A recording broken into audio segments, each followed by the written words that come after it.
Alright, YouTubers and bass fiends, bass heads. Just wanted to show you guys the failure mode of this Sundown Audio SA-12 here. A lot of people say that this is a bottomless design. With the original coil that came with it, perhaps maybe that was the case. But with the recone, I noticed that this coil was just slightly longer than the stock coil that came, when the woofer was coned from the factory. The coil was not as long as this one. It was just by a very small amount. I was concerned about that before I put the recone in. I contacted Jacob at Sundown and I asked him, if there was clearance in the motor for rearward clearance to make sure that the coil will not bottom, and he said it would be fine. But I'm unsure exactly how it did bottom, but it's very, very clear that it did. I glued the spider to the landing where it's supposed to go. Everything was bolted and assembled the way it's supposed to go exactly. Very meticulous with the assembly of this the last time I built it. So I think what ended up happening is that it bottomed, it deformed the coil former itself, and from there it just kind of went haywire and just murdered itself. And just for the record, this coil that is still a nice bright shiny copper. This thing is definitely taken well over 2,000 watts, not well over, but it's taken over 2,000 watts at times, I'm sure, and it's still this shiny.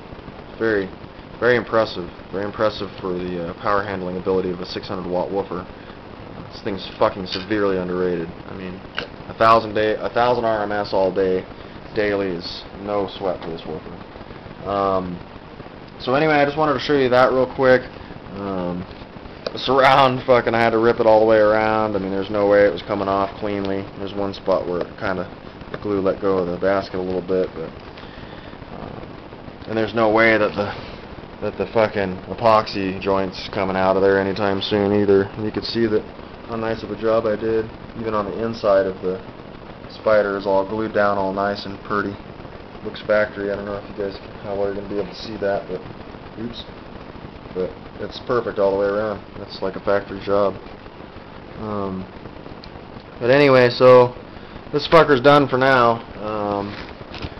As you guys can see, I'm gonna do one of two things. I'm unsure what I want to do yet. I know I want to step up to something bigger, but I don't know what to get. There's so many choices out there, so much good equipment, so many things to run that I'd like to try, but I think I'm going to stick with Sundown. I think I want to get a ZV2 12-inch and see what I can do with that. I know that that'll handle my amp no problem. Probably could clip the shit out of it, probably still take it like a man, because I know that woofer has a 3-inch coil. It's even beefier than this one by a long shot. They're kind of pricey, but fuck, man, I'm looking at everything else in its price range, and sure, there's maybe a little bit better bang for the buck, but it just seems like such a high quality piece of equipment, and as high quality as these SAs are, I'm just inclined to stay with Sundown. I'm not trying to nut hug or nothing, but I think you get what you pay for in some cases, and this is one of those cases, for a sub $200 woofer and a 600 watt rated woofer, I don't think you're going to come anywhere near close to this. Like I said, I'm sure this thing's seen at the minimum at least 1,700 plus watts at times, probably closer to 2,200, who knows. I don't know what I'm pushing, but I know that when I'm at full tilt and my truck's idling at a high idle, I can hold 14 plus easily, no problem, no sweat. So that gives you an idea just how severely underrated these things really are. It's only rated for 600 watts, and that's still a very fresh, that's just broken in my book. I don't see nothing wrong with dark coils. It's just very, very lightly tinted dark. And there ain't nothing wrong with that. I think that's perfectly acceptable and perfectly fine as long as they read fine. They're going to perform pretty much the same. So, anyway, I'm thinking I should send this off to somebody for $100. You want to PayPal me, PM me, and I'll give you my PayPal account. If you send me $100, that's 100 shipped to your door, insured. If I can't get at least that for it, then I'll just keep it for a fucking doorstop and something pretty to look at, or I'll recon it and stick it in my chick's car or something. We'll do something with it, because I'm not going to give it away. I think it's worth $100 shipped. The motor's in perfect condition. There's no scratches. This is exactly the way it came to me from Jacob at Sundown. There's a few very light scratches, and that's not from me. I did not set this on. I've never set it on the concrete. I've never set it on anything hard and scuffed it around.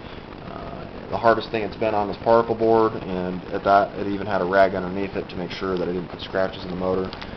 Basket's in the same condition. It's a little dusty. I'll clean it up before I ship it out. It's just slightly dusty. It's been sitting around for about a month now. But like I said, it's in mint condition. The motor is perfect. There's nothing wrong with it. All it needs is just to have a recone dropped onto it. If you don't feel like fucking with the basket and you want it factory, as I did, the last time I reconed it, you can order the basket for $18. Very cheap, and it's easy. I mean, everything bolts off, bolts on. It's much easier than fucking removing this glue, because once that shit's in there, man, there ain't really no way of getting it out without making it look ugly. I ain't about making things look ugly. I like my shit clean. So anyway, send me $100, somebody, goddammit. Send me $100, or I'll just keep it and I'll recon it and fucking put it in my chick's car, like I said. So if you guys think that I should do anything other than the ZV2, leave some comments, man. I don't know what's a good heavy-hitting low-end woofer that just knocks lows and likes power. I mean, that's about the only thing I can say. I like 30 hertz and down.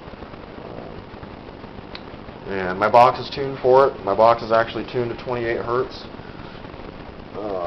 Seems like anything from 30 hertz on down just comes right alive in my box, and the sub stops moving.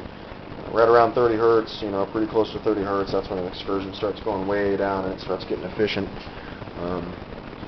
So I don't know. Give me some recommendations. I mean, some of you guys know more than I do about this shit. I mean, I know a little bit, but I'm not a fucking genius here.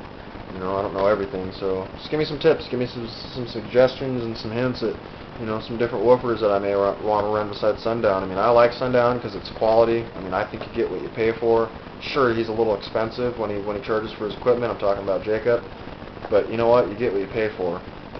Not too many 600-watt woofers are going to look like that after seeing 2,000 plus watts to them for, you know, a couple of months. I mean, I know impedance rise has a factor, and it wasn't seeing 2,000 watts all the time on RMS, you know, continuous clean power like that, because I know it would fry on that type of power. But I mean, I know there was 30-second blasts and, you know, 10, 15-second blasts where I was pumping at least minimum 1750 to it, and took it like a champ. Had it get real stinky one time, and that's all that happened. It's fucking not too bad. I have to say that. I have to give Jacob kudos for this woofer, man. This thing is fucking nothing but beastiness. For a sub $200 woofer, you ain't gonna beat it. I don't think there's anything out there that'll touch it. But that's my opinion, and with that, I'm out.